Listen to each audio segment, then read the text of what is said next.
ప్రార్థన చేసుకుందాం.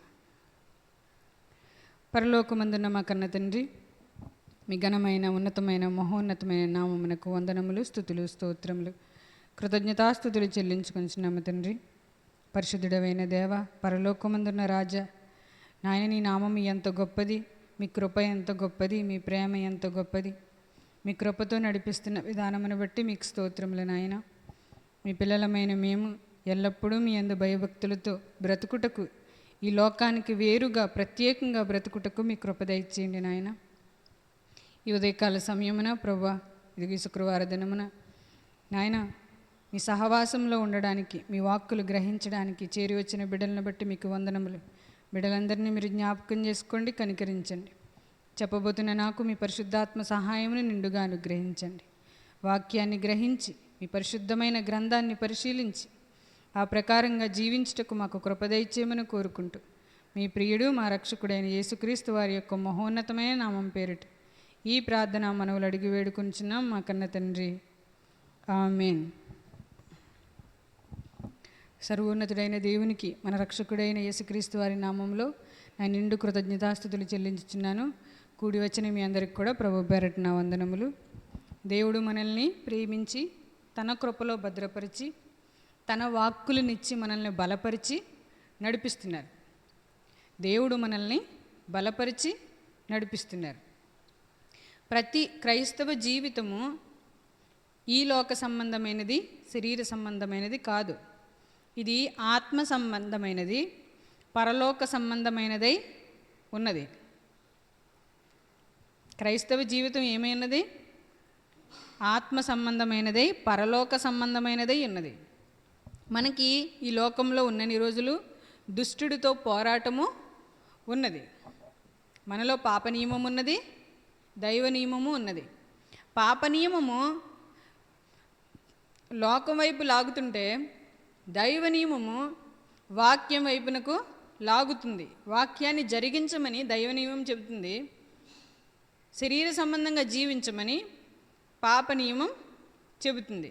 మనం ఎవరి నియమం ప్రకారం నడుచుకుంటున్నాం?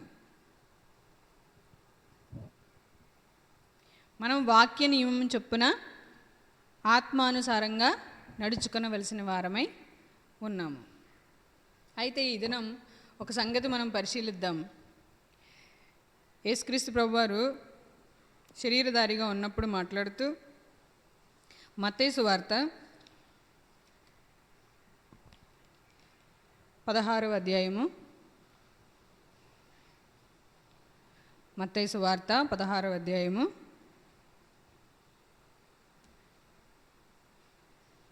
4వ వచనం. మత్తయి సువార్త 16వ అధ్యాయము 4వ వచనం. వ్యభిచారులైన చెడ్డ తరము వారు సూచక్రియను అడుగుచున్నారు. అయితే యోనాను గూర్చిన సూచక్రియే గాని మరి ఏ సూచక క్రియ అయినను వారికి అనుగ్రహింపబడదని వారితో చెప్పి వారిని విడిచి వెళ్ళిపోయాను. ఆ పై వచనాలు మీరు చదివితే, పరిసయ్యులు వచ్చి యేసుక్రీస్తు ప్రభువారిని, సద్దుకయ్యులు పరిసయ్యులు వచ్చి సూచక్రియలు అడుగుతారనమాట.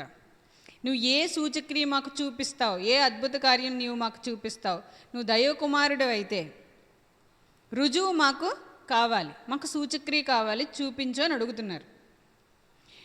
క్రైస్తవులుగా, క్రీస్తు బిడ్డలుగా కూడా ఈరోజు మనం సమాజంలో బ్రతుకుతున్నప్పుడు ప్రజలు ఏమడుగుతారు? సూచనలు, సూచక్రియలు చూస్తారు. క్రైస్తవులు కూడా సూచక్రియలు చూడడం ఇంకా ఆశ్చర్యకరమైన విషయం. అన్యజనులు అయితే సూచనలు చూసి, సూచక్రియలు చూసి నమ్ముతారు, అడుగుతారు. కానీ వాక్యము నెరిగి దేవునిలోనికి వచ్చిన తర్వాత కూడా సూచనలు, సూచక్రియలు చూస్తున్నారు. అది వాక్య సంబంధమైన ఆలోచన కాదు. యేసుక్రీస్తు ప్రభువారు ఆ దినమున వారు ప్రశ్నించినప్పుడు ఎటువంటి సూచక్రియ వారికి కనపరచలేదు. కానీ ఏమని చెప్పారు? వ్యభిచారులైన చెడ్డతరము వారు సూచక క్రియను అడుగుచున్నారు, యోనాను గూర్చిన సూచక్రియ తప్ప మరి ఏ సూచక్రియ వీరికి అనుగ్రహింపబడదు. నేను యోనా చేప కడుపులో 3 రోజులుండి బయటికి ఎలా అయితే వచ్చాడో, నేను కూడా అలాగే ఈ మానవాళిలో ఉన్న మనుషులందరి కోసం, ఈ భూమి మీద ఉన్న మనుషులందరి కోసం చనిపోయి సమాధి చేయబడి 3వ దినమున తిరిగి లేస్తాను. నేను చనిపోయి తిరిగి లేస్తాను. ఇది మాత్రమే మీకు సూచన. మీకు యోనాను గురించిన సూచక్రియ తప్ప మరి ఏ సూచక్రియ అనుగ్రహింపబడదు. ఈ లోకంలో నేను బ్రతికి ఉండగా నేను చేస్తున్న కార్యాల్లో మీకు ఏ సూచక్రియ కనిపించదు. మనుషులు ఏదో చూసి మన దగ్గరికి రావాలి అనుకుంటే గనుక మన దగ్గర ఏ సూచనలు కనిపించవు. మనం చనిపోతామో దేవుని దగ్గరికి వెళ్ళిపోతాము. వాళ్ళకి మాత్రం ఏ సూచనలు కనపడవు. సూచనలు చూసేవారికి సూచనలు ఏమీ దొరకవు, వాక్యమే దొరుకుతుంది. కానీ వాళ్ళ బోధ ఎలా ఉంది? మాకు ఆనాడు మోషే సూచక్రియలు చేశాడు. ఈ మోషే ఏం చేశాడు? సూచక్రియలు చేశాడు. కర్ర పాడేస్తే పాము అయిపోయింది, పాము తోకబట్టుకుంటే కర్ర అయిపోయింది. ఆకాశం నుండి అగ్ని దింపాడు, ఎర్ర సముద్రాన్ని పాయలు చేసేసాడు. నువ్వేం చేస్తున్నావు మా కోసం? ఆకాశం నుంచి మన్నాను కురిపించాడు మోషే. ఎన్నో అద్భుత కార్యాలు చేశాడు. నువ్వేం చేస్తున్నావు? మోషే వంటి ప్రవక్తను అంటున్నావు కదా, నువ్వేం చేస్తావు? ఏ సూచక్రియ చేస్తావు? దినదినము ఆయన దగ్గర వాళ్ళు ఏం వెతుకుతున్నారు? సూచక క్రియలు వెతుకుతున్నారు. ఏ సూచక్రియ మాకు చూపిస్తావు? అందుకే యేసుక్రీస్తు ప్రభువారు అంటున్నారు, మీకు ఏ సూచన కనబడదు. యోనాను గూర్చిన సూచక్రియ తప్ప మరి ఏ సూచక్రియ మీకు కనబడదు. చూడండి, అపోస్తల కార్యము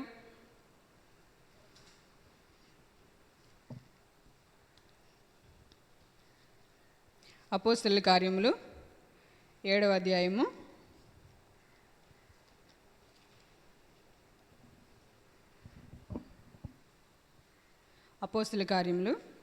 7వ అధ్యాయము 36వ వచనం. అపోస్తల కార్యములు 7వ అధ్యాయము 36వ వచనం.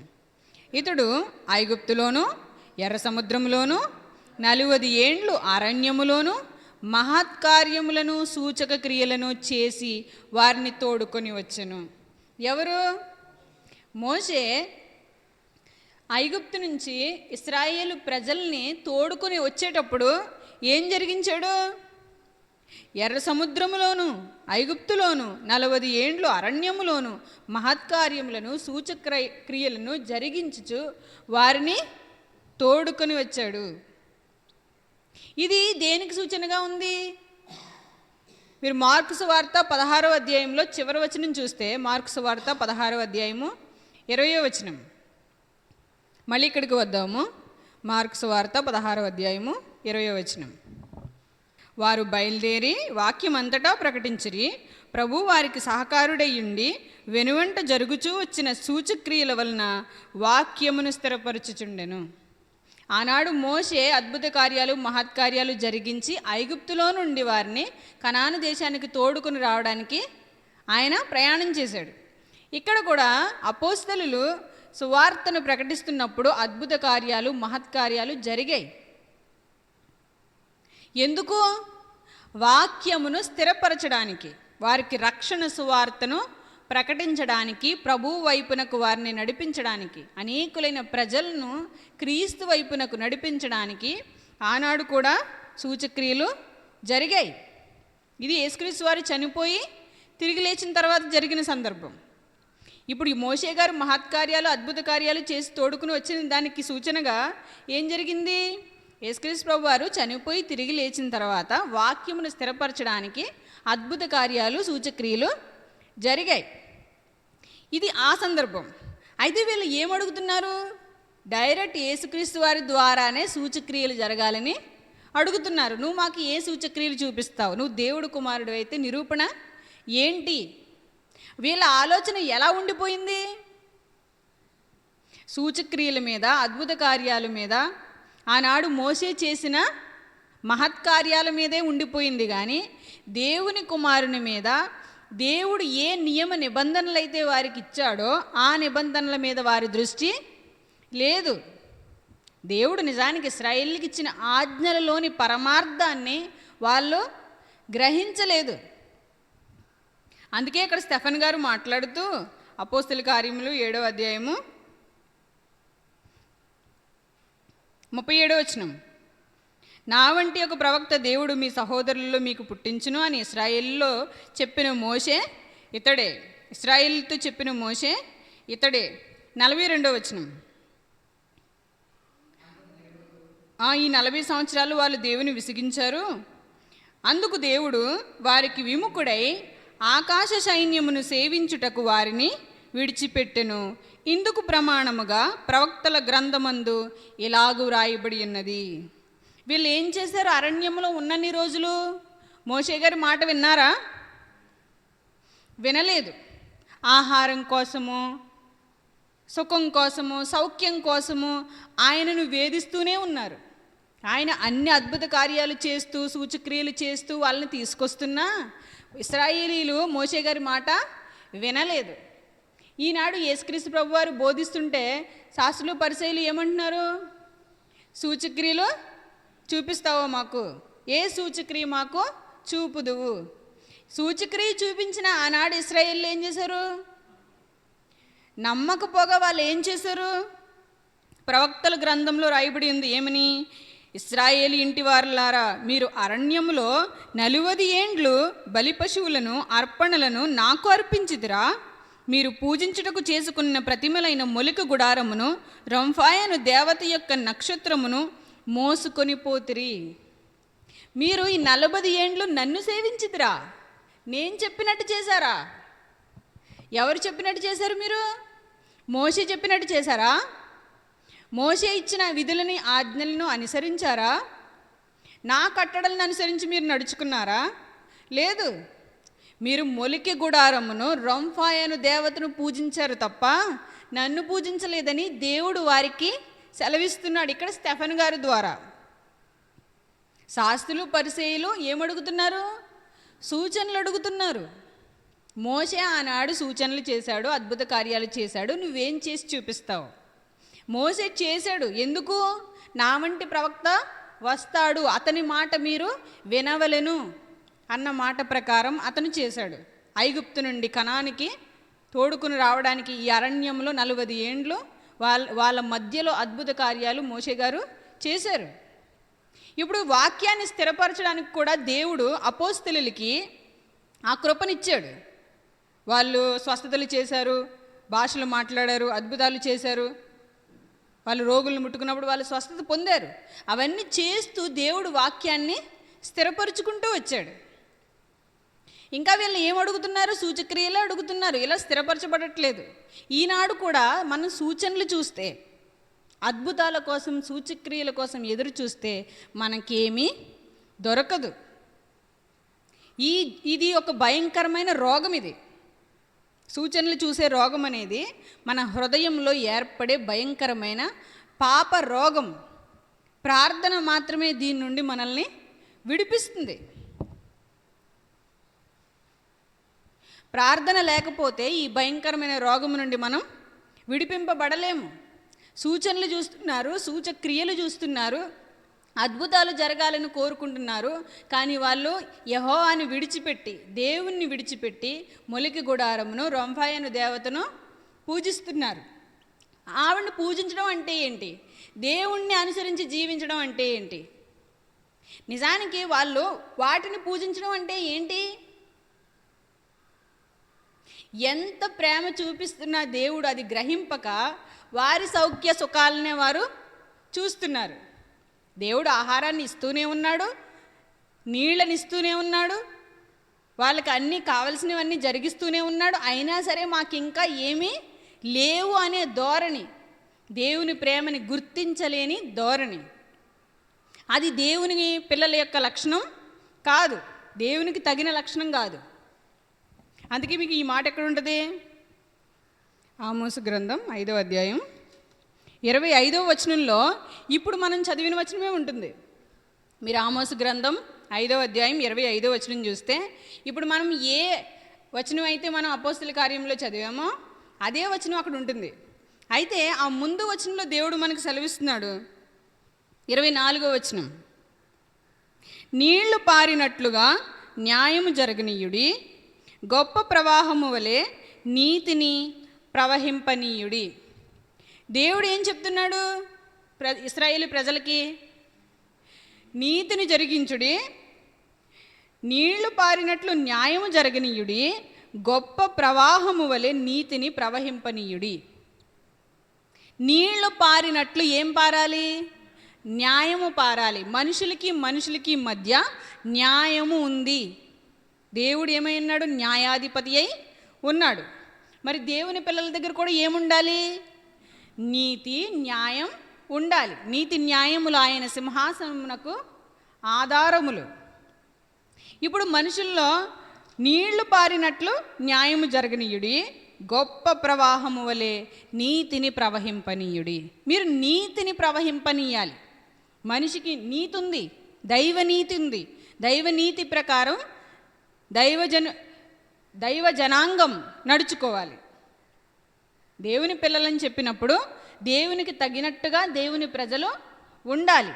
వాళ్ళు నీతిని జరిగించక, న్యాయమును జరిగించక, సహోదరుల ఎడల పాపాన్ని జరిగిస్తూ వారి స్వలాభాపేక్ష, ధనాపేక్ష, స్వార్థాపేక్ష గలవారై వారు ఈ అరణ్య మార్గంలో వారికి ఇష్టమైన దేవతలను వారు పూజిస్తున్నారు. అవి అహంకారయుక్తమైనవి, తాము మాత్రమే పైనుండాలని కోరుకునేవి. మనుషులు ఏం చేస్తున్నారు? ఈ దినమున ఎలా మారిపోతున్నారు? నా మాటే పైనుండాలి, నేను చెప్పిందే జరగాలి. నువ్వు చెప్పింది ఏదైనా సరే ఇంక నువ్వు చెప్పిందే జరగాలి. నువ్వు అన్నది ఏదైనా సరే అది నువ్వు అన్నదే జరగాలి. అది వాక్యానుసారమైనదా? దేవుని నీతికి సరిపడినదా? దేవుని న్యాయానికి సరిపడినదా? అది దేవుని వాక్కునకు సరిపోల్చదగినదిగా ఉన్నదా అనేది మనం ఆలోచించుకోవాలి. మనం జాగ్రత్తగా వాక్యంతో మన జీవితాలను సరిపోల్చుకోవాలి. నేను వాక్యానుసారంగా ఉన్నానా లేదా? వాక్యం ఎట్టిది? అద్దము వంటిది. వాక్యం ముందు నిలబడి మన జీవితాలను సరిచేసుకోవాలి, బాగు చేసుకోవాలి. విశ్వాసంతో మనం అంతకంతకు బలపడాలి. ఎందుకంటే మనం కేవలం ఈ 60-70 ఏళ్ల జీవితం కోసం మనం బ్రతకట్లేదు. మనం నిత్య రాజ్యం, శాశ్వత కాలం ఉండే దేవుని యొక్క అద్భుతమైన లోకంలో నివసించాలని ఆశపడుతున్నాం. మరణమే లేని, ఆకలి దప్పులు లేని, ఏడుపు బాధలు లేని ఒక అద్భుతమైన లోకానికి మనం ప్రయాణం చేస్తున్నాం. అక్కడకు మనం వెళ్ళడానికి ఇక్కడే మనం స్థిరమైన పునాదిని వేసుకోవాలి. కాబట్టి దేవుడు చెప్తున్నారు, మీ హృదయ గోడల్లో ఉన్న మలినాలను మీరు తొలగించుకోవాలి, నీతిని న్యాయమును జరిగించాలి. మీరు సూచక్రియలు, మీ సుఖాలు, మీ సౌఖ్యాలు, మీ ఊహలు, మీకు ఇష్టమైన భావాలు ఇవన్నీ నాకు సంబంధించినవి కావు. మీరు 40 సంవత్సరాలు నన్ను పూజించలేదు. ఎవరిని పూజించారు? మొలిక గుడారము, రొంఫాయను దేవత. అవి అహంకారయుక్తమైనవి. మీరు ఇదే మాటలు యెషయా గ్రంథం, ఇర్మియా గ్రంథంలో కూడా చూస్తారు. వారు తమ భర్తలకు తెలియకుండా ఆకాశరాణికి ధూపం వేసిదిరా అన్న మాట మీరు చూస్తారు. స్త్రీలు బలహీనమైన ఘటం గనుక వాళ్ళు బలహీనపడి అపవాదికి చోటిస్తున్నారు. ఆనాడు అవ్వమ్మ కూడా ఏం చేసింది? ఆదాము మోసపరచబడలేదు కానీ అవ్వ మోసపరచబడెను. అంటే స్త్రీ తొందరగా మోసపరచబడుతుంది. వాక్యం లేకపోతే మనం ఏమవుతాము? మోసపోతాము. మన చేతిలో ఉన్న ఒకే ఒక్క ఆయుధం ఏంటి? వాక్యం. వాక్యం అందరికీ ఈనాడు తెలిసిన వాక్యానుసారమైన జీవితం తెలియట్లేదు. వాక్యానుసారంగా జీవించే జీవితం తెలియట్లేదు. వాక్యానుసారమైన జీవితం మనకు తెలియకపోతే మన కుటుంబాన్ని మనం కట్టుకోలేము. స్త్రీ జ్ఞానవంతురాలుగా ఉన్నప్పుడు తన కుటుంబాన్ని కట్టుకుంటుంది. తన భర్తకి రక్షణ లేకపోతే రక్షణలోనికి నడిపిస్తుంది. తన పిల్లలకి వాక్యానుసారమైన జీవితం లేకపోతే వాళ్ళని దేవుని యందు భయభక్తులతో దేవుని బోధలో పెంచుతుంది. తన కుటుంబం పట్ల, తన జీవితం పట్ల భయము లేక ప్రవర్తిస్తుంది. మీరు సామెతల గ్రంథం 31వ అధ్యాయంలో చూస్తే అక్కడ స్త్రీ ఎంత అద్భుతంగా జీవిస్తుంది అన్నది వాక్యంలో మనం చూస్తాం. ఆమె వేకువని లేస్తుంది, తన పనివారికి బత్తం ఏర్పాటు చేస్తుంది, తన భర్త తనను పొగుడుతాడు, తన పిల్లలు తన ధన్యురాలు అంటారు. ఆమె చీకటితో లేస్తుంది, నడుము కట్టుకుంటుంది, పనులన్నీ చేస్తుంది, భర్తను చక్కబెట్టుకుంటుంది, పిల్లలను చక్కబెట్టుకుంటుంది. తన ఇంటి వారి ఎడల, తన ఇంటి వారికి చలి తగులునని ఆమెకు భయం ఎంత మాత్రమో లేదు. కాబట్టి మనం జ్ఞానవంతులైన స్త్రీలుగా ఉండాలి. అవ్వ మోసపరచబడింది. ఎందరో ఇశ్రాయేలీల స్త్రీలు మోసపరచబడ్డారు. అందులో దైవభక్తి కలిగిన స్త్రీలు ఎంతోమంది ఉన్నారు, గొప్పగా బ్రతికిన వారు ఉన్నారు. వీళ్ళు బలహీనపడి మోషేని ఎల్లప్పుడూ విసిగిస్తూనే వచ్చారు. నిజానికి వీళ్ళు ఎలా నడుచుకోవాలి? అక్కడ కింద వచనం, అపోస్తుల కార్యం 7వ అధ్యాయము 44వ వచనం. మీరు ఆ దేవతలను నక్షత్రాలను మోసుకుని పోతిరి, బబులోను ఆవలకు మిమ్మల్ని కొనిపోయేదను. 44. అతడు చూచిన మాదిరి చొప్పున దాన్ని చేయవలనని మోషేతో చెప్పిన వాడు ఆజ్ఞాపించిన ప్రకారము సాక్ష్యపు గుడారము అరణ్యములో మన పితరుల యొద్ద ఉండెను. ఈ మాట మీరు జాగ్రత్తగా అర్థం చేసుకోవాలి. మోషే గారు కొండ మీద చూసిన మాదిరి ప్రకారం, పర్వతం మీద చూసిన మాదిరి ప్రకారం దేవుడు ఏదైతే సెలవిచ్చాడో ఆ మాట ప్రకారం కిందికొచ్చి ఆయన ఏం చేశాడు? మోషే దేవుడు ఆజ్ఞాపించిన ప్రకారం సాక్ష్యపు గుడారము అరణ్యములో మన పితరుల యొద్ద ఉండెను.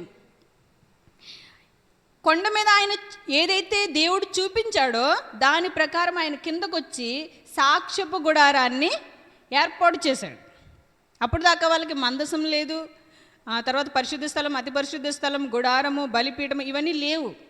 ఇవన్నీ ఏర్పాటు చేశాడు కొత్తగా. అప్పటిదాకా వాళ్ళు ధర్మశాస్త్రం లేనివారు, దేవుని ఆజ్ఞలు లేనివారు. వాళ్ళు అంతకుముందు నడుచుకుంటున్న జీవితాన్ని విడిచిపెట్టి ఇప్పుడు దేవుని యొక్క క్రమములోనికి రావాలి. ఆ ముందు జీవితాన్ని పూర్ణంగా విడిచిపెట్టేయాలి. మోషే ఏ క్రమమైతే ఏర్పాటు చేశాడో ఆ క్రమమును అనుసరించి నడుచుకోవాలి. వాక్యం మనకు ఏదైతే బోధిస్తుందో, దేవుని మాట ఏదైతే మనకి సెలవియ్యబడిందో దానిని అనుసరించి మనం నడుచుకోవాలి. మనం ఇంతకుముందు పూర్వపు ఆచారములను, పూర్వపు పద్ధతులను, దైనందిన జీవితంలో మనుషులు మాట్లాడే ప్రతి మాటను మనం తీసుకోకూడదు. వాళ్ళు అన్యులు. ప్రతిదినము అన్యులు వచ్చి ఏం చేస్తారు? మనల్ని పలకరిస్తారు. మనం ఎక్కడున్నాము? లోకంలోనే ఉన్నాము. లోకంలో ఉన్న ప్రతి ఒక్క మనిషి ఎలా మాట్లాడతారు? లోక సంబంధంగా మాట్లాడతారు. వాళ్ళ మాటలే మనకు వినబడతాయి. ప్రతిరోజు వాళ్ళే మనకు కనిపిస్తారు. వాళ్ళతో మనం మాట్లాడతాము కూడా.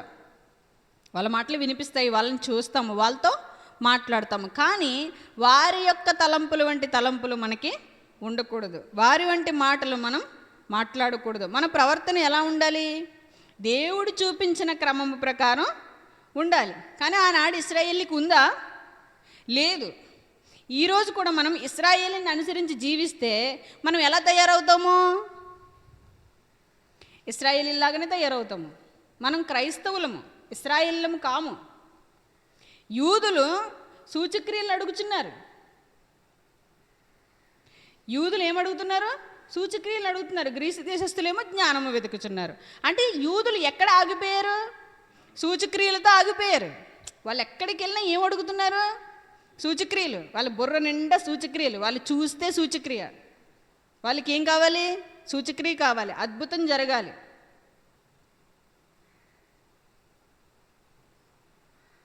వాళ్ళ కళ్ళతో అలా చూడగానే వాళ్ళకి గ్రహింపు రావాలి.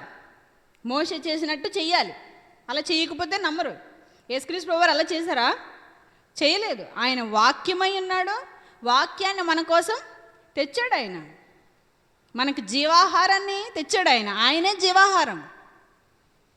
మోషే మన్నా ఇచ్చాడు. ఆ మన్నా తిని మీరు చనిపోయారు. నేనే నిజమైన మన్నాను.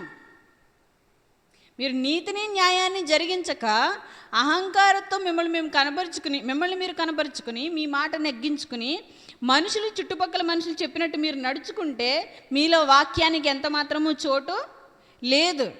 మన ప్రయాసంతా వ్యర్థము, మన బ్రతుకంతా వ్యర్థము.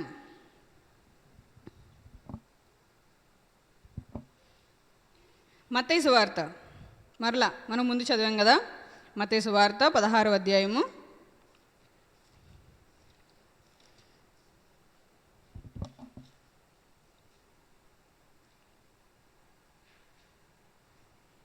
మత్తయి సువార్త 16వ అధ్యాయము 12వ వచనం.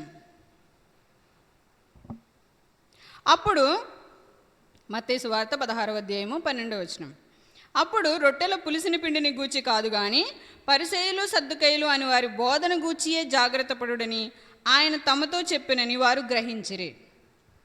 ఈ పరిసయ్యులు శాస్త్రులు ఈ సూచక్రియ అడిగిన తర్వాత, ఆయన అక్కడి నుంచి వచ్చేసిన తర్వాత శిష్యులకి యేసుక్రీస్తు ప్రభువారు అంటున్నారు, ఈ పులిసిన పిండిని గూర్చి జాగ్రత్త పడండి, ఇది చాలా భయంకరమైన బోధ అని యేసుక్రీస్తు ప్రభువారు చెప్తుంటే శిష్యులు అనుకుంటున్నారు, మనము అక్కడ రొట్టెలు విడిచిపెట్టి వచ్చేసాం కదా, అందుకని యేసుక్రీస్తు ప్రభువారు మమ్మల్ని తిడుతున్నారు అనుకుంటున్నారు వాళ్ళు.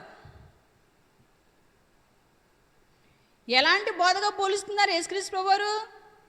శాస్త్రులు పరిసయ్యుల బోధ, పరిసయ్యులు సద్దుకయ్యుల బోధ ఎలాంటిది? పులిసిన పిండి. అది ఏమైంది? పులిసిపోయింది. దేంతో? ఇప్పుడు చూడండి, మనం మంచిగా తయారు చేసిన వస్తువులో వేరే దాంట్లో పెట్టిన చేతులు పట్టుకొచ్చి అందులో పెట్టేస్తే అదేమవుతుంది? పాడైపోతుంది, పులిసిపోతుంది, తర్వాత కంపు కొడుతుంది.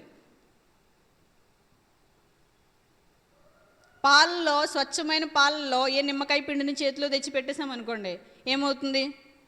విరిగిపోతాయి. అలాగే ఇప్పుడు దేవుని యొక్క బోధ, దేవుని యొక్క వాక్యము, ఆ స్వచ్ఛమైన పాల వంటి వాక్యంలో వీళ్ళు ఏం చేశారు? వీళ్ళ సొంత బోధల్ని కలిపేశారు. దానివల్ల ఏమైంది? పిండి పులిసిపోయింది. ఈ శాస్త్రులు పరిసయ్యులు అని వారి బోధన గూర్చి జాగ్రత్త పడుడి. నేను రొట్టెలను గూర్చి మీతో చెప్పలేదని మీరు ఎందుకు గ్రహింపరు? నేను మిమ్మల్ని రొట్టెలు తేలేదని తిట్టట్లేదు, మీరు చేసిన పనులన్నీ తప్పులని నేను తిట్టట్లేదు, మీరు బోధ విషయమై జాగ్రత్త పడండి అని నేను మిమ్మల్ని గద్దిస్తున్నాను. నేను రొట్టెల గురించి, తిండి గురించి చెప్పట్లా, తుష్యమైన దాని గురించి, వ్యర్థమైన దాని గురించి నేను చెప్పట్లా. ఆత్మ సంబంధమైన జ్ఞానం విషయంలో మీరు జాగ్రత్త పడమని హెచ్చరిస్తున్నాను అని గద్దిస్తున్నాడు ఆయన. రొట్టెలు పులిసిన పిండిని గూర్చి కాదు కానీ పరిసయ్యులు సద్దుకయ్యులు అని వారి బోధన గూర్చియే జాగ్రత్త పడుడని ఆయన తమతో చెప్పానని వారు గ్రహించిరి. ఆయన ఎప్పుడైతే గద్దించారో అప్పుడు వెంటనే శిష్యులు ఏం గ్రహించారు? ఈ సద్దుకయ్యులు, ఈ పరిసయ్యులు సూచక్రియలు చూస్తేనే కానీ నమ్మమంటున్నారు కదా, వీళ్ళ బోధన విషయమే జాగ్రత్త పడాలి అని వారు గ్రహించారు. పరలోక సంబంధమైన బోధ ఇది. మనుషులు నా గురించి, ఆ తర్వాత వచనంలో ఆయన ఫిలిప్పీ కైజరుకి వచ్చినప్పుడు మనుషులు నా గురించి ఏమనుకుంటున్నారు? ఒకరు ఏలియా అనుకుంటున్నారు, ప్రభువా నువ్వు ఆకాశం నుంచి అగ్ని దింపుదావని ఏలియా అనుకుంటున్నారు, నువ్వు ఇర్మియా అనుకుంటున్నారు, నువ్వు ప్రవక్తవు, దేవుని మాటలు బోధిస్తావని. కొందరేమో బాప్తిస్మ ఇచ్చు యోహాన్ అనుకుంటున్నారు, ఎందుకంటే నువ్వు బాప్తిస్మాలు ఇస్తున్నావు కాబట్టి. నీ దగ్గర కార్యాలు చూసి ఒక్కొక్కరు ఏమనుకుంటున్నారో ఒక్కోటి అనుకుంటున్నారు. యేసుక్రీస్తు ప్రభువారి యొక్క ప్రపంచం పెద్దది.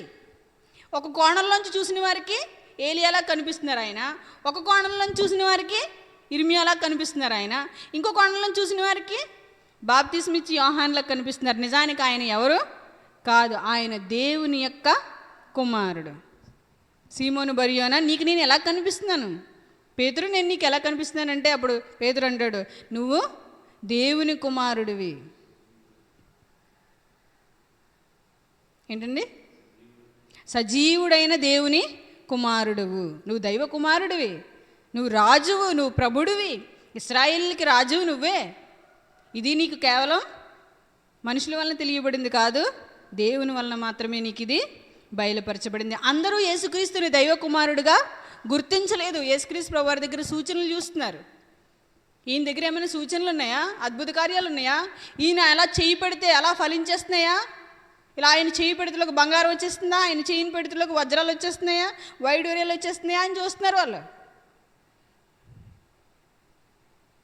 ఈ సూచక్రియలు మనల్ని ఏం చేస్తాయి? తగలేసేస్తాయి. ఎందుకంటే ఇది అన్యుల యొక్క ఆలోచన, ఇది దేవుని యొక్క ఆలోచన కాదు. నిజానికి దేవుడిది వాళ్ళకి ఇవ్వలేదు, వాళ్ళు అక్కడి నుంచే మోసుకొని తెచ్చుకున్నారు. ఇవన్నీ ఎక్కడి నుంచి మోసి తెచ్చుకున్నారు? ఐగుప్తు నుంచి. ఐగుప్తు కంటే అంతకంటే ముందు నుంచి అవన్నీ కూడా మోసుకుని తెచ్చుకున్నారు.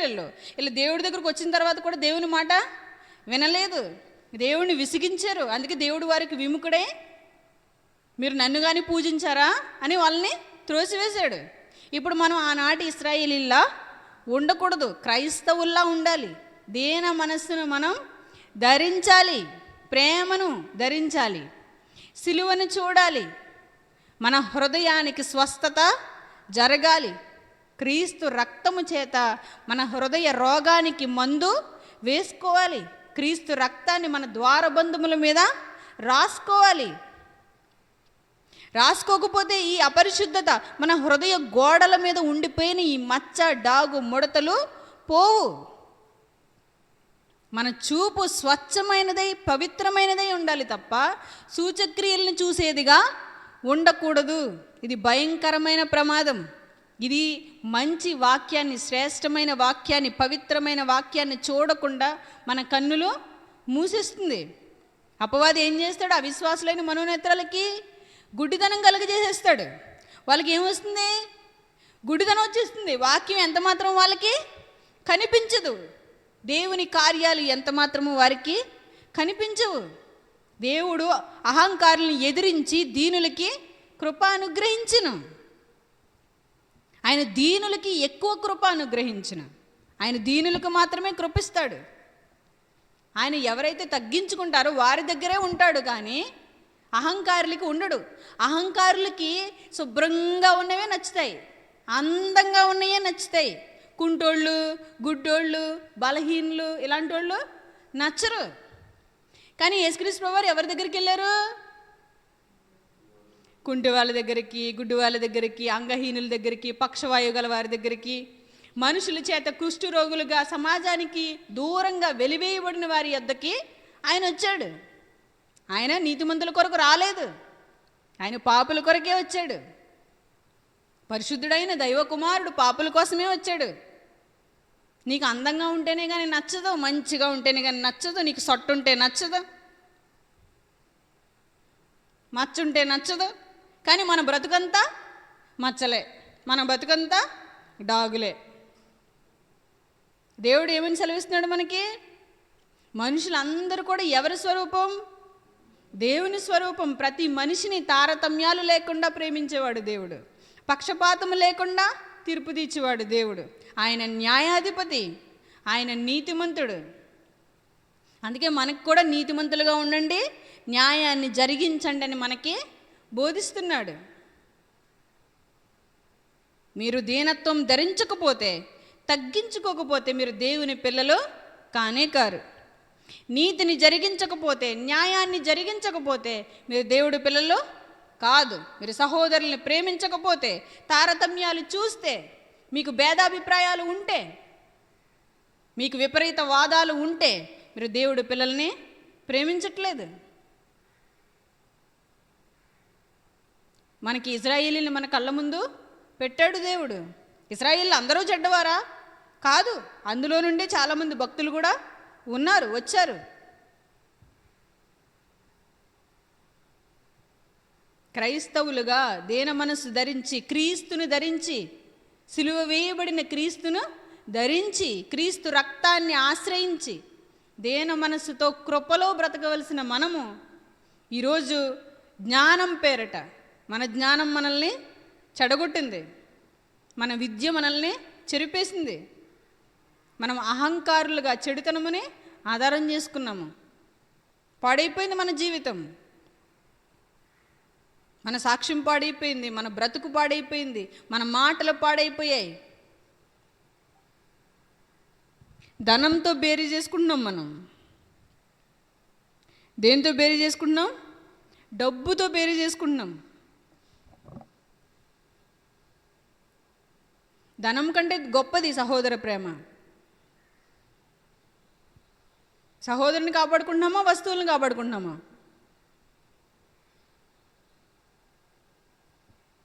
పులిసిన పిండిని గూర్చి జాగ్రత్త పడుడి. దైవ ప్రేమ వీటన్నిటికంటే అతీతమైనది, ఈ లోకానికి వేరైంది.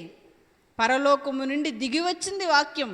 ఆ వాక్యానుసారంగా నడుచుకున్నప్పుడు మాత్రమే మనం దేవుని పిల్లలము. పులిసిన పిండిని గూర్చి జాగ్రత్త పడుడి. ఇదే మాట చూడండి, కొరింథీయులకు రాసిన పత్రికలో ఉంటుంది.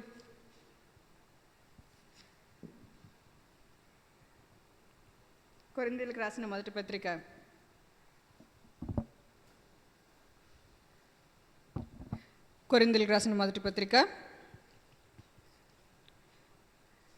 5వ అధ్యాయము 6వ వచనం 8వ వచనం. కొరింథీయులకు రాసిన మొదటి పత్రిక 5వ అధ్యాయము 8వ వచనం. గనుక పాతదైన పులిపిండితోనైనను దుర్మార్గతయు దుష్టత్వమునను పులిపిండితోనైనను కాకుండా నిష్కాపట్యమును సత్యమునను పులియని రొట్టెతో పండుగను ఆచరింతుము. మన పస్కా పశువు క్రీస్తు. యేసుక్రీస్తు ప్రభువారు పస్కా పశువుగా వధింపబడ్డారు, బలి చేయబడ్డారు. ఇప్పుడు మనం ఎలాంటి పండుగ ఆచరించాలి? దుర్మార్గతయు దుష్టత్వమునను పులిపిండితో కాక నిష్కాపట్యము సత్యము అను పులియని రొట్టెలతో పండుగ ఆచరింతుము. వాళ్ళు ఏం చేశారు? ఆ రోజు పస్కా పశువుని బలిచ్చి ఆ రక్తాన్ని వాళ్ళ ద్వారబంధువుల కమ్ముల మీద రాసుకుని వాళ్ళ పాపం లేకుండా పవిత్రులుగా ఆ లోపలే ఉండి ఆ మరణ దూత నుండి వాళ్ళు తప్పింపబడ్డారు. విశ్వాసమును బట్టి మోషే పస్కా పండుగను ఆచరించెను. ఇప్పుడు ఈ పస్కా పశువు ఎవరు?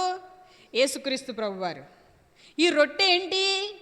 ఎలాంటి రొట్టె? ఈ రొట్టె పులియని రొట్టె. ఏంటి పులియని రొట్టె అంటే ఏంటి? నిష్కాపట్యము సత్యము. ప్రతి ఒక్క క్రైస్తవుడిలో ఏముండాలి?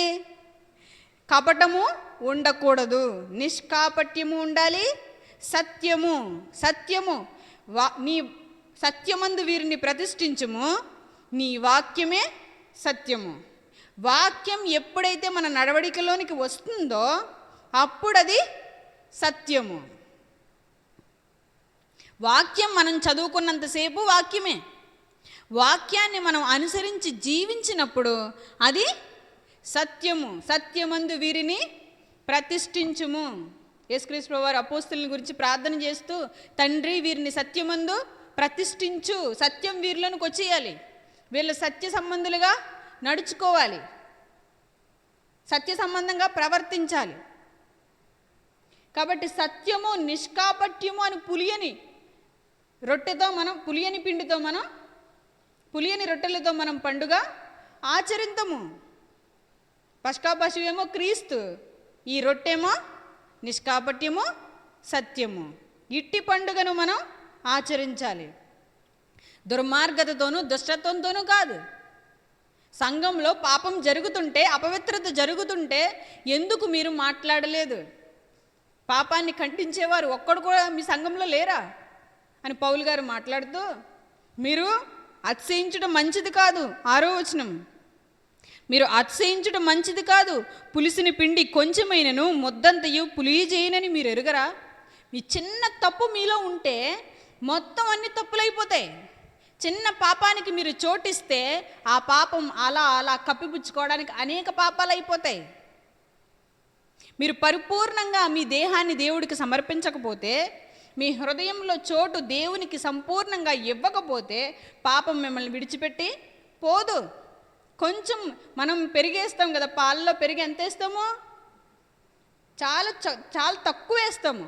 అందులో కొంచెం బ్యాక్టీరియా అందులో వేసేసరికి మొత్తం అది కొన్ని గంటలకి మొత్తం అంతా కూడా ఆ బ్యాక్టీరియా స్ప్రెడ్ అయిపోతుంది, పెరిగైపోతుంది పాలంతా. అది మంచి బ్యాక్టీరియా. ఇప్పుడు చెడ్డ బ్యాక్టీరియా అనుకోండి, అదేం చేస్తుంది? హాని కలుగజేస్తుంది మనకి.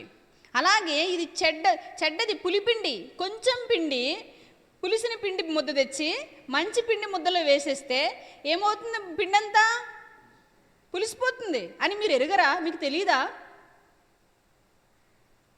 మీరు ఏం తెచ్చారు? మీరు ఎక్కడి నుంచి తెచ్చారు? ఈ సూచక్రియలు, ఈ అద్భుత కార్యాలు ఇవన్నీ ఎక్కడి నుంచి తెచ్చారు?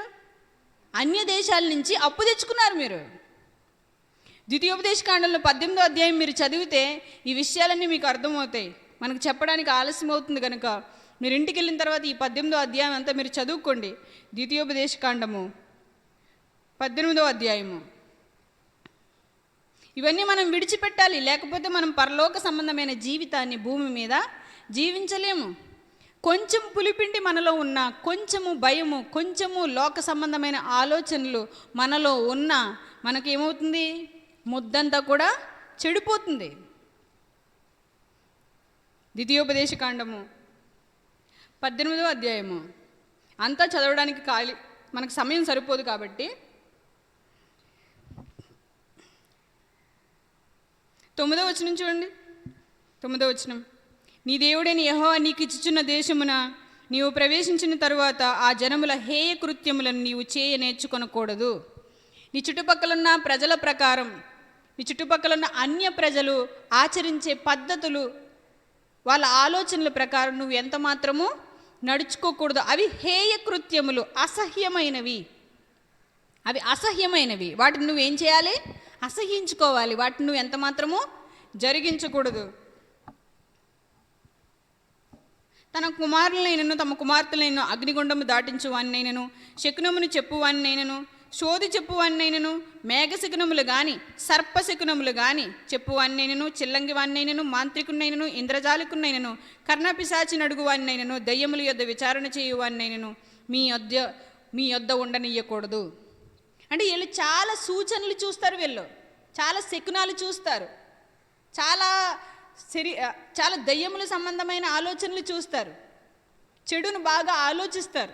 ఏదైనా జరిగిందంటే వీడి వల్లనే, వాడి వల్లనే, వాడండం వల్లనే అని ఏం చేస్తున్నారు? వాళ్ళు భేదాభిప్రాయాలు కలుగు చేసుకుని ఒకరి మధ్య ఒకరికి గొడవలు పెట్టేసుకుని ఒకరినొకరు చంపేసుకుంటారు వాళ్ళు. ఇంతకుముందు మీకు తెలుసో లేదు కానీ మన పూర్వీకుల కాలంలో చేతబడి చేస్తున్నారు గట్రా అని అమాయకుల్ని చంపేసేవారట. పోలీసులు గట్రా వచ్చి ఇప్పుడు వాళ్ళని విడిపించేవారు. అమాయకులు నిజానికి వాళ్ళకేం తెలియదు, కానీ వాళ్ళు చేతబడి చేస్తున్నారు, అది చేస్తున్నారు, ఇది చేస్తున్నారు అని చెప్పి వాళ్ళని బాధ పెట్టేసేవారు. నిజానికి వాళ్ళు ఏం చేయలేరు. ఇవన్నీ ఆలోచనలు మీరు ఏం చేయాలి? మానుకోవాలి.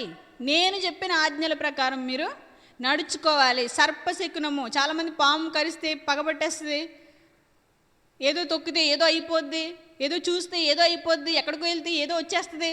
ఇవన్నీ ఏమీ ఉండవు. ఇదంతా కూడా మాయ. ఆకాశ సైన్యమునకు ఇశ్రాయేలుని దేవుడు అప్పగించేశాడు. వాళ్ళ సూచనలు చూస్తే అది అలాగనే వాళ్ళకి కనబడుతుంది. వాళ్ళు బలంగా నమ్మేశారు బుర్రలో. అప్పుడు వాళ్ళ కళ్ళకి ఏం కనిపిస్తుంది? అదే ఇమాజినేషన్ కనిపిస్తుంది. నువ్వు ఏదైతే ఎక్కువగా ఆలోచించుకుని ఇమాజిన్ చేసుకుంటావో అది నీ కళ్ళ ముందు కనబడుతుంది, నీ బ్రెయిన్ చూపిస్తుంది. అవునా కదా? మనం ఎక్కువ ఏదైతే ఇమాజిన్ చేసుకుని చూస్తామో అది మన కళ్ళకి కనిపిస్తుంది. కాబట్టి వాళ్ళు ఏదైతే ముందు జీవితంలో, పూర్వపు జీవితంలో ఇశ్రాయేలు ఏదైతే అనుసరించారో దాన్ని మనం అనుసరించకూడదు. సోది చెప్పేవాళ్ళు, ఇంద్రజాలకులు, తర్వాత తమ పిల్లల్ని అగ్నిగుండం దాటించేవాళ్ళు, పిల్లల్ని బలిచ్చేసేవారు. ఇలాంటి భయంకరమైన పనికి మాలిన సాంప్రదాయం ఆచరించకూడదు. ఇది మంచిది కాదు. కర్ణపిశాచాలు, దెయ్యాలు, ఇంద్రజాలం, మాంత్రికులు ఇవన్నీ ఏమి కూడా పనిచేయవు. యేసుక్రీస్తు దగ్గరకు వచ్చేసరికి ఇవన్నీ ఏమి కూడా పనిచేయవు. యేసుక్రీస్తుని నమ్ముకున్న వారు యథార్థపరులుగా ఉండాలి. చూడండి, మీరు 13వ వచనం చూడండి. 13వ వచనం, ద్వితీయోపదేశకాండం 18వ అధ్యాయము 13వ వచనం. నీవు నీ దేవుడైన యెహోవా యొద్ద యథార్థపరుడవై ఉండవలెను. మనం ఎలా ఉండాలి? యథార్థపరులుగా ఉండాలి. సూచనలు చూసేవారిగా, సూచక్రియలు చూసేవారిగా, ఏవేవో జరుగుతుంటే వాటి మీద నమ్మకం పెట్టుకునేవారిగా మనం ఎంత మాత్రమూ ఉండకూడదు. కొన్ని ఉన్నాయని నమ్ముతున్నప్పుడు, మనకు భయం కలుగుతున్నప్పుడు అవి ఉన్నట్టుగానే అనిపిస్తుంది. నిజంగా జరిగినా కూడా దాని యందు దేవుడు నమ్మకం ఉంచొద్దు అన్నాడు. ఇదే ద్వితీయోపదేశకాండం 13వ అధ్యాయం కూడా మీరు చదివితే దాంట్లో చాలా సంగతులు దేవుడు మనకి తెలియజేశారు. వీటి మీద దేని మీద కూడా మనం నమ్మకం ఉంచకూడదు. మన నమ్మకం క్రీస్తు మీద మాత్రమే మనం ఉంచాలి. మీరు దేవునికి సంపూర్ణమైన విధేయత కనపరచాలి. ఆయన ఆజ్ఞలను అనుసరించి నడుచుకోవాలి. ఆజ్ఞలను అనుసరించి నడుచుకోకపోయినా, వాక్యానికి తల వంచకపోయినా ఇవన్నీ ఏమవుతాయి? మన మీదకి వచ్చేస్తాయి, దాడి చేస్తాయి. ఒకదానికి నువ్వు చోటు ఇవ్వకపోతే ఆటోమేటిక్గా ఇంకోటి వచ్చి కూర్చుంటుంది. నీ హృదయంలో నువ్వు వాక్యానికి చోటు ఇవ్వకపోతే ఏమవుతుంది? మరి చెడ్డవి వచ్చేస్తాయి అన్నాడు దేవుడు. వాక్యానికి చోటు ఇవ్వకపోతే ఏమొస్తాయి మన హృదయంలోనికి? లోకం వచ్చేస్తుంది. నువ్వు దేవుడు పని పూనుకోకపోతే ఆటోమేటిక్గా దెయ్యం పని చెయ్యాలి, లోక సంబంధమైన పని చెయ్యాలి. నువ్వు చక్కగా ఒక వ్యక్తితో వాక్యం పంచుకోలేదనుకో ఏమొస్తుంది? లోక సంబంధమైన ముచ్చట్లు వస్తాయి. అప్పుడు ముసలం ముచ్చట్లు చెప్తావు. ఏమవుతుంది అప్పుడు? అది పాపం అవుతుంది. మనం చేయవలసింది చెయ్యకపోతే చెయ్యకూడనిది మన మీద దాడి చేస్తుంది, మనం దానిలోనికి పడిపోతాం. అందుకే దేవుడు అంటున్నాడు, మీరు ప్రతి విషయంలో దేవునికి విధేయత కనపరచాలి. కొరింథీయులకు రాసిన పత్రిక 2వ పత్రిక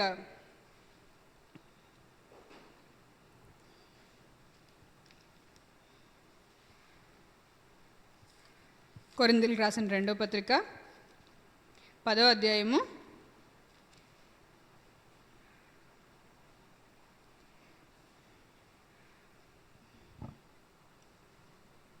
6వ వచనం. కొరింథీయులకు రాసిన 2వ పత్రిక 10వ అధ్యాయము 6వ వచనం. మీరు సంపూర్ణ విధేయతను కనపరిచినప్పుడు సమస్తమైన అవిధేయతకు ప్రతిదండన చేయ సిద్ధపడి ఉన్నాము. మీరు సంపూర్ణ విధేయత దేవునికి కనపరిచినప్పుడు మీ ప్రతి విధమైన అవిధేయతకు ప్రతిదండన చేయ సిద్ధపడి ఉన్నాము.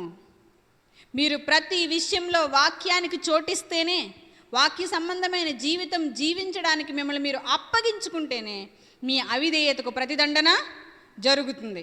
నన్నెవరు ఏమనకూడదు, నన్ను ఎవరైనా అంటే నేనేం తట్టుకోలేను, నా తప్పులు నాకెవరు ఎత్తి చెప్పకూడదు అనుకుంటే నువ్వు ఎప్పటికీ కూడా ఇంకా బాగుపడలేవు. ఇప్పుడు మనం ఏ స్థితిలో ఉన్నామో మనకు తెలిస్తేనే కదా మనం మార్పు చెందుతాము. మనం ఏ స్థితిలో ఉన్నామో మనకు తెలియకపోతే ఎలాగ మార్పు చెందుతాము? ఎలా మన జీవితాన్ని మార్చుకుంటాము? ఎలా చెడ్డవాటిని విడిచిపెడతాము? ఎలా మంచి వాటిని హత్తుకుంటాము? ఏం చేయాలి? మనము వాక్యానికి చోటిచ్చి మన జీవితాలను దేవునికి సమర్పించుకుని వాక్యానుసారంగా జీవించడానికి సిద్ధపడాలి, ఒప్పుకోవాలి. ప్రతి విధమైన అవిధేయతకు ప్రతిదండన చేయ సిద్ధపడి ఉన్నాము. ఎప్పుడు?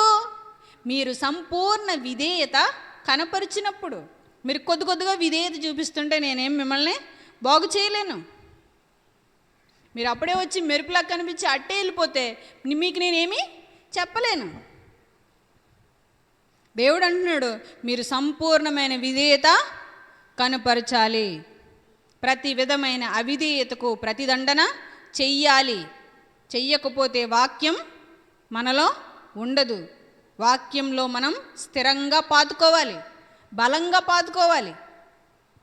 దివారాత్రంలో వాక్యాన్ని ధ్యానించాలి. కూర్చున్నప్పుడు, లేచినప్పుడు, పడుకున్నప్పుడు, త్రోవను నడుస్తున్నప్పుడు ఎల్లప్పుడూ వాక్యాన్ని ధ్యానించాలి.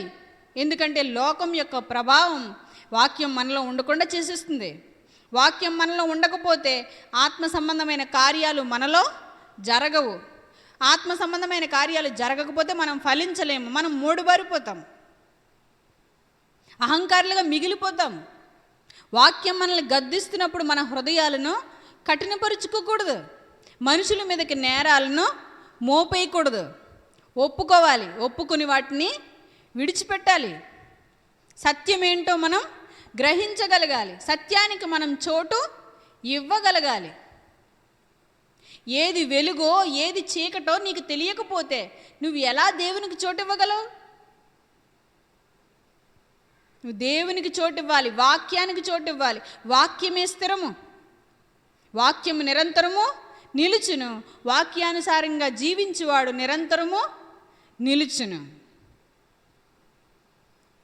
ఈ భయంకరమైన ఈ సూచక్రియలకి, ఈ మహత్కార్యాలకి, ఈ అద్భుత కార్యాలకి, ఈ పనికివాళ్ళ వాటికి మనం చోటిస్తే దేవుడు మనతో ఉండడు. నువ్వు ఎవరిని పూజించావని అడుగుతాడు దేవుడు. నువ్వు దేన మనసు ధరించి నీతిని న్యాయాన్ని జరిగించకపోతే నీ జీవితం ఎలా ఉందో నువ్వు వాక్యంలో తరచి చూసుకోకపోతే, నువ్వు సిలువను ఆశ్రయించకపోతే, యేసుక్రీస్తుని నీ సొంత రక్షకుడిగా అంగీకరించకపోతే నువ్వు ముందుకు కొనసాగలేవు. మనందరికీ రక్షణ ఉంది, సంతోషం. కానీ రక్షణ సంబంధమైన జీవితం కలిగి ఉన్నామా? రక్షణ ఆనందం మనం పొందుతున్నాము, కానీ దినదినము ఈ రక్షణను కాపాడుకోవాలి, రక్షణార్థమైన మారు మనసు మనకి ఉండాలి. దినదినము ఇది అభివృద్ధి చెందాలి, దేవుడిలో ఫలించాలి. దేవుడు ప్రతి విధమైన అవిధేయతకు ప్రతిదండన చేస్తాడు. ఆయన మారని దేవుడు. మనం ఎన్ని రోజులు మొండిగా ఉన్నా ఆయన మారని దేవుడు. మనమే మారాలి తప్ప ఆయన మారడు. ఆయన మారని దేవుడు. నిన్న నేడు నిరంతరము ఏకముగా ఉన్నవాడు. సత్యము ఎప్పుడు సత్యమే, అది నిలుస్తుంది. మనం వాక్యానుసారంగా మారాలి. పరలోక సంబంధమైన జీవితాన్ని జీవించడానికి మనల్ని మనం అప్పగించుకోవాలి. మృతుల పునరుద్ధానం కోసం మనం ఎదురు చూడాలి. మృతుల పునరుద్ధానం జరగబోతుంది. ప్రతి ఒక్కరు కూడా మరణాన్ని జయించి లేవబోతున్నారు. యేసుక్రీస్తు ప్రభువారు త్వరలో రానయ్యున్నారు. ఈ నిరీక్షణతో మనం బ్రతకాలి. ఖచ్చితంగా మృతుల పునరుద్ధానం జరుగుతుంది. దేవుడు తీర్పు జరుగుతుంది. దానికోసం మనం ఎదురు చూడాలి. ఎన్నో బోధలు మనకి కనబడుతున్నాయి ఈ మధ్యకాలంలో. రాకడ లేదంటున్నారు. యేసుక్రీస్తు ప్రభువారు రాకడే లేదంటున్నారు. ఖచ్చితంగా ఆయన రాబోతున్నాడు. భూమి మీద ఉన్న మనుషులందరికీ తీర్పు తీర్చడానికి ఆయన సిద్ధంగా ఉన్నాడు. ప్రతి మనిషి క్రీస్తు న్యాయపీఠం ఎదుట నిలవవలసి ఉన్నది. కాబట్టి ప్రతి ఒక్కరు కూడా దేనికోసం కనిపెట్టుకోవాలి? మన రక్షణని కాపాడుకుంటూ క్రీస్తు రాకడ కొరకు మనం కనిపెట్టుకుని ఉండాలి. యథార్థవంతమైన జీవితాన్ని జీవించాలి. మీరు భ్రమల్లోనికి మోసంలోనికి వెళ్ళిపోవద్దు. ఇప్పుడు చెప్పిన వచనాలన్నీ మీరు మళ్ళీ చదువుకోండి. తప్పు చేసిన వాడు శరీర క్రియలు నశించుటకు సాతానికి అప్పగిస్తున్నానన్నాడు. మీరు కొరింథీయులకు రాసిన మొదటి పత్రిక 5వ అధ్యాయం మీరు చదివితే అక్కడ పులిసిన పిండి ఆ పై వచనాలు మీరు చదివితే, ఎవరైతే వాక్యానికి విధేయత చూపించకుండా పాపానికి చోటిచ్చి శరీర క్రియలను జరిగిస్తున్నారో వాళ్ళని సాతానికి అప్పగించేస్తానన్నాడు. ఎందుకు? శరీర క్రియలు వారిలో నశించడానికి. ఎందుకంటే దేవుని రాకడలో వాళ్ళు ఎత్తబడాలి, దేవుని దగ్గరికి రావాలి. ఆనాడు ఇశ్రాయేలుని దేనికి అప్పగించేశాడు దేవుడు? ఆకాశ సైన్యానికి అప్పగించేశాడు. మీరు అపోస్తల కార్యం 7వ అధ్యాయంలో చదివారు కదా. ఆ వచనాలన్నీ మీరు మరలా చదవండి. విని విడిచిపెట్టేసి ఇంటికి వెళ్ళిపోయి ఏదో ప్రార్థన అయిపోయింది, ఏదేదో వచ్చేసింది మాకు అని అనుకోకండి. ఏమీ రాదు. మీరు వాక్యానుసారంగా జీవిస్తేనే మీకు ఫలింపు వస్తుంది. మీరు పూర్వ జీవితాన్ని, అజ్ఞాన జీవితాన్ని, అంధకార జీవితాన్ని విడిచిపెట్టాలి. క్రీస్తును ధరించాలి. దీన మనసు కలిగి జీవించాలి. అప్పుడే మన కుటుంబాల్లో అద్భుత కార్యాలు జరుగుతాయి. ఏ అద్భుత కార్యాలు? ఆత్మ సంబంధమైన రక్షణార్థమైన క్రియలు జరుగుతాయి. మా ఆయన ఎంతో భయంకరుడండి, నన్ను కొట్టేసేవాడు, తిట్టేసేవాడు. ఇప్పుడు మా ఆయన మారిపోయాడండి అంటే అది అద్భుతమా కాదా? భయంకరమైన మనిషి మారిపోయి దేవుడిలోకి వచ్చాడంటే అది అద్భుతమా కాదా? ఇది నిజమైన అద్భుతం. అంతేగాని ఏదేదో జరిగిపోయి ఏదేదో అయిపోతే అది అద్భుతమైన కార్యం కాదు. కాబట్టి ఏ సూచనలకి, ఏ సూచక్రియలకి, ఈ సోదులకి, ఈ చిల్లంగితనము, ఇవన్నీ హేయ కృత్యములు, వాటిని ఎంత మాత్రము, ఈ శకునాలు ఇవన్నీ అసలు చూడకూడదు. ఎటువంటి భయాలకి మనం వెళ్ళకూడదు. మనుషుల్ని ఎప్పుడు కూడా దూరం చేసుకోకూడదు. మనుషులందరినీ ప్రేమించాలి. ఎవరు ఎదురొస్తే ఏదో అయిపోయింది అని గట్రా మనం అనుకోకూడదు. మన మాటే మన మీద తీర్పు చేస్తుంది. కాబట్టి ప్రతి మనిషి కూడా దేవుని యొక్క సృష్టి, ప్రతి మనిషి కూడా దేవుని బిడ్డ. వాళ్ళని మనం చూసి నవ్వితే వాళ్ళ మంచి వాళ్ళే. ఒక్కొక్కరు ఒక్కో తప్పు చేస్తారు, ఇంకొకరు ఇంకో తప్పు చేస్తారు. అందరూ పాపం చేశారు, దేవుడు అనుగ్రహించి మహిమను పొందలేకపోతున్నారు. కాబట్టి ప్రతి ఒక్కరూ మారు మనసు పొందాలని మనం కోరుకోవాలి. ప్రతి ఒక్కరిని ప్రేమించాలి, నీతి న్యాయములు జరిగించాలి, యథార్థపరులుగా బ్రతకాలి. దుష్టత్వము, దుర్మార్గతను, పులిపిండిని తీసి పారవేయాలి. క్రీస్తుని మన పస్కా పశువు వధింపబడెను. ఇప్పుడు సత్యము నిష్కాపట్యమును పులియని రొట్టెతో పండుగ ఆచరింతుము. ఇటు గొప్ప ధన్యత దేవుడు మనకి అనుగ్రహించునుగాక. మనం యథార్థపరులముగా దేవుని సన్నిధిలో జీవించుదముగాక. తలలో వంచండి, ప్రార్థన చేసుకుందాం. పరిశుద్ధుడమైన తండ్రి, పరలోకమందున్న మా దేవ, మీ ఘనమైన నామమునకు వందనములు, స్తుతులు, స్తోత్రములు, కృతజ్ఞతాస్తుతులు చెల్లించుకుంటున్నాము నాయన.